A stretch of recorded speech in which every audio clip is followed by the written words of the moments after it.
Hello and welcome. Today is our first project together for your guys' I think 5 weeks that you get to do different painting projects.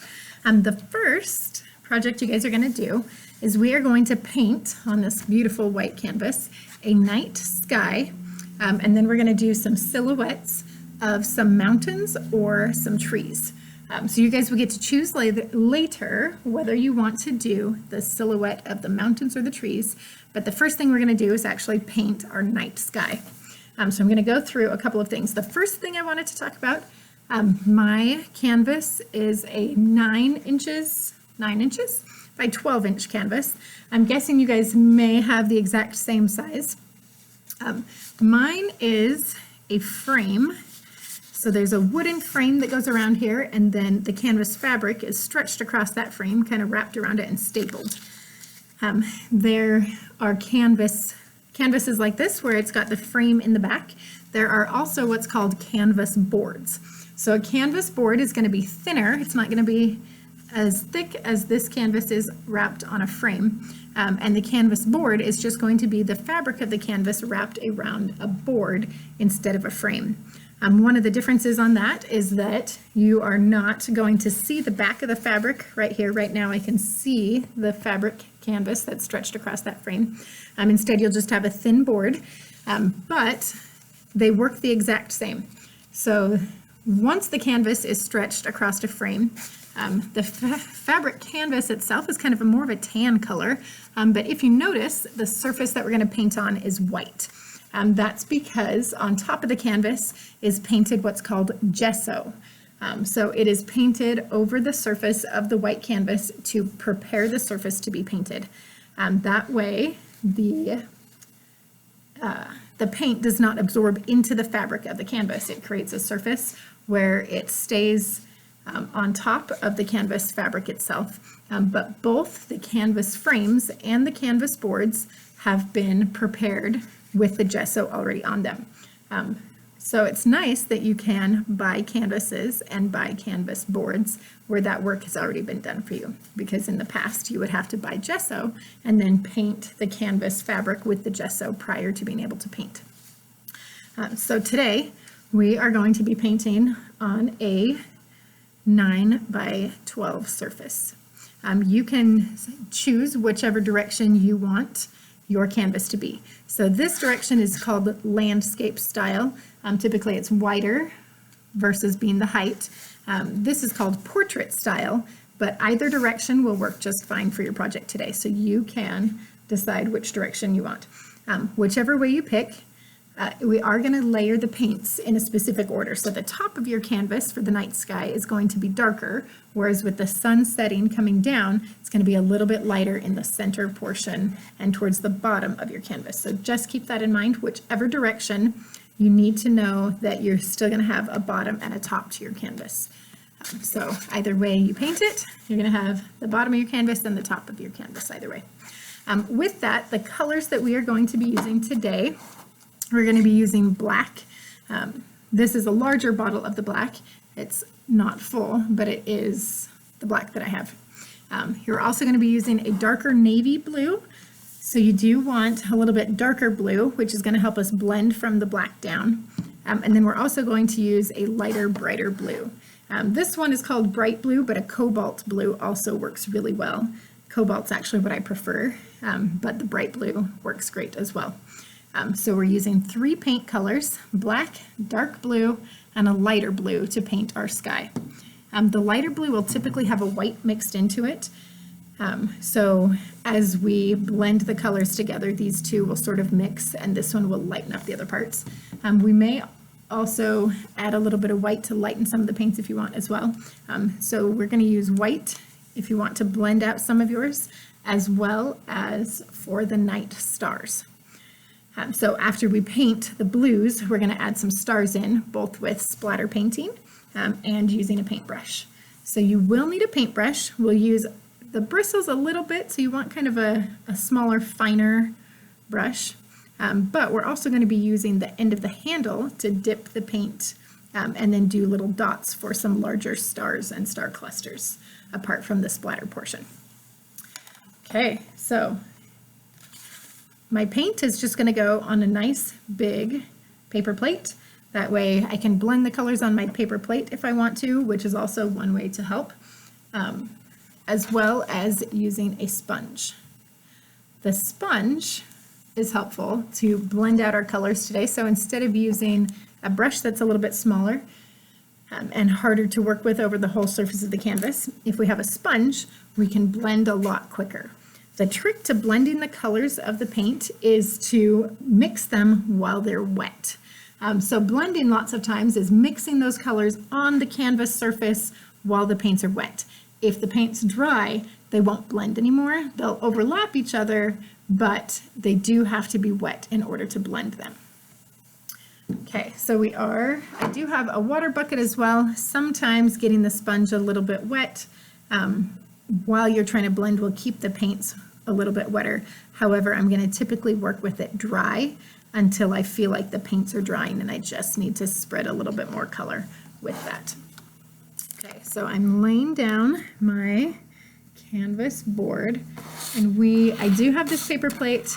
This little palette I'm going to use later for the stars with the white, so I'm not going to use that yet. I'm going to set this off to the side, but we're going to try a tactic a little bit different to begin with. So we may still use our paper plate, and we may add paints on top of it when we're ready if we need to add colors back in.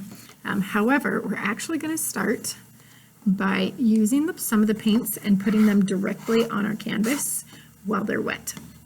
So with that, I'm going to make sure that my paints are open. This one is not, so I want to be sure that that is open and ready to go, so that I'm going to grab some scissors, so that as I go to spread the paints, they're all already there.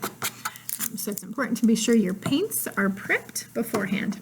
In my case, I'm going to have this be the bottom of my board, so the top of my night sky is going to be up here. And just that reminder that it's going to be important to know the bottom of your canvas from the top, because it depends on where you're going to put your paints. I sometimes like to flip the paints upside down so that they can have the paint already towards the lid of the surface. With the thicker canvases that are not the thinner boards, keep in mind that lots of times it is professional to paint the outside edge of the canvas as well. So the picture itself kind of wraps around the frame with the canvas. If you just paint the front of the surface, it works, but lots of times it will look unfinished if you've got this bright white edge and then only the front's painted. Also, because lots of times that edge isn't as clean or smooth, so it is important to paint the sides and then it wraps around. It just cleans it up and creates a finished look. So once again, this is going to be the bottom of my canvas. This is going to be the top. And I'm going to have my sponge handy, and I'm going to spread some paint directly onto my canvas. As I do it, I'm going to do lines going across where the different colors are going to go. So I'm going to start with black towards the top. I might, whoops, and that is plenty. Then I'm going to do my middle color with a navy blue, and then my lighter color is going to go down towards the bottom of the canvas.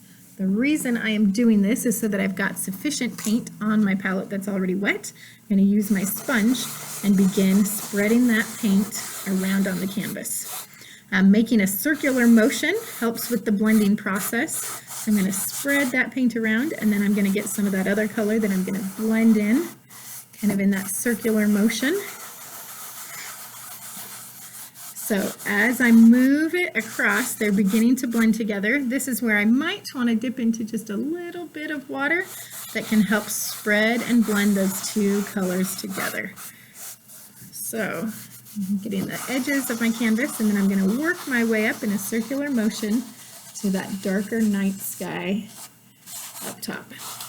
So with the blue mixed into that black, it sometimes changes the hue of it just a little bit. I'm rubbing down the sides of my canvas as well as I go.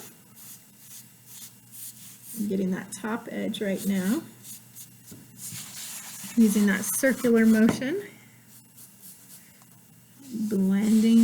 colors together.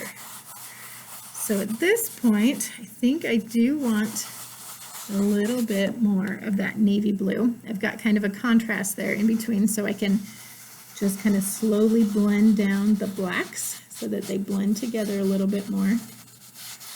But I think I also want to add a little bit more blue towards the bottom. We are going to have the silhouette painted of the mountains on the bottom are going to be black. So we want to be sure that depending on how high up your mountains and trees come, we do want to be sure that we don't have this black night sky extend too far down where it's just going to be the overlapping of the black. So also with my sponge, if I've already got black on this corner, which I did smudge some, I can rotate the sponge and use a different part of the sponge to paint with so that the black paint I have on the sponge isn't going to be contaminating the area that I just want blue without any black in it. I'm just going to rub that sponge down along the side at that bottom edge. Do need to make sure I missed this side. I'm also going to blend that out. Smooth my sponge a little bit. Rotate in some of the blue. Perfect. So I'm just going to kind of re-blend that out. So I've got a nice color in between. I can use that navy blue in between there, kind of blend it up and out. I'm overlapping into that black a little more. So keep in mind the same works, for example, with brush strokes. And when you use your paintbrush, you create a certain stroke, and those strokes are often visible with your paint. So the sponge is also making a type of brush stroke. In this case, the circular works really well for me, and it may flatten out a little bit as it dries, but I feel like the circular motion gives a good blended. You could also go from side to side and blend it if you want it to be more of a smooth texture. So even at this point, I can smooth that out. Once again, I'm going to kind of rotate my sponge to the different parts. So I've kind of got it blended out there. And I have this ombre look of my night sky where it goes from lighter to darker as it progresses up into the night sky. So once this portion is completed, I do need to give it a little bit of time to dry. So the idea is that we're going to let this dry a couple times. This part has to dry while we prep things to create our stars. There is a little bit of prep work we do in creating the splatter paint for the stars, and then also in adding in the larger painted stars. So there's a little prep work that goes into that, and then the last thing we'll do is we'll use some black to draw in our tree line or our silhouette of the mountains. But we've got a pretty good transition here just by using that sponge and blending out from one to the next. If you want to make yours lighter, working your way up, then once again you would just add that paint back on. Once again, paying attention to making sure the paint's wet. So right now, mine is not blending quite as well because that paint has started to dry on the surface, so I could get my sponge a little bit wet, and that's going to create what's called a glaze. So it's just where the paint is watered down enough that it kind of glazes over top of areas that it wouldn't typically go. So it's not as thick as paint itself. It thins it out and then allows you to just spread it on a thinner layer on top. So it's not to paint over, it's just to blend or blend it out with the other colors. Okay, so we've got our beautiful start to our night sky, and we are going to go ahead and find a stopping spot to let this dry for maybe 10 minutes. It doesn't take too long to dry. 10 minutes may be more than enough time, but while this is drying, we are going to get set up to do the splatter paints. So I'm going to go ahead and pause this for a moment, and then I will come back with the supplies that we will need for doing the splatters.